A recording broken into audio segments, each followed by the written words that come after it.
Hey everybody, Adam Davidson, RadCast. Good day to you. Here's Philippians chapter 4, verses 4 through 9. Paul is writing and he says this, "Rejoice in the Lord always. I will say it again. Rejoice. Let your gentleness be evident to all. The Lord is near. Do not be anxious about anything, but in every situation, by prayer and petition, with thanksgiving, present your requests to God. And the peace of God, which transcends all understanding, will guard your hearts and your minds in Christ Jesus."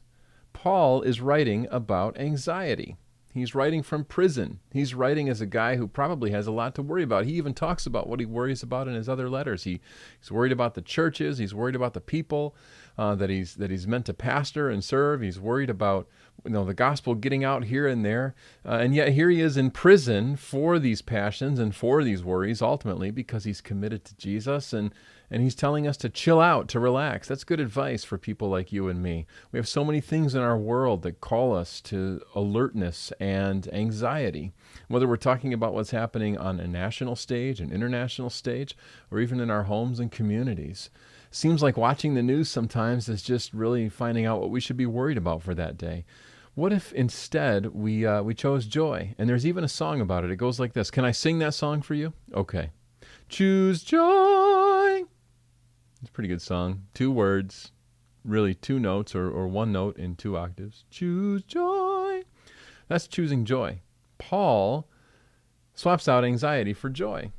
And he does this on purpose. He does this because he knows Jesus and because he's actually taken all those things that he's worried about and not stuffed them away, but given them to someone else. I mean, wouldn't you, if you could, take all your problems and just give them to somebody else to take care of them? Wouldn't that be so nice? That's exactly what Jesus does.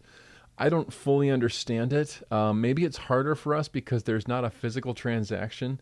If you work with an attorney and you say, here, take care of this, or you're about to go out on a date and you say to the babysitter, this is where the stuff is and there's popsicles in the freezer, bye. Like there's that nice handoff. We don't have that sort of tangible thing with Jesus, but maybe if we did, maybe if we wrote our prayers out, maybe if we made a list, maybe if we even just sort of prayed with our hands open like this and said, here you go, this is yours, I can't take it anymore.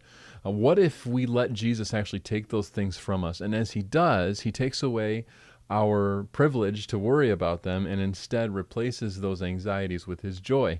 I know it sounds simplistic. I'm not even fully sure how it works myself. It transcends our understanding, but I know this: his peace guards our hearts and our minds in Christ Jesus. So make the choice today before you head out and hit the day, or even if you're in the middle of the day, choose joy and let Jesus be the thing you're focused on, not the stuff.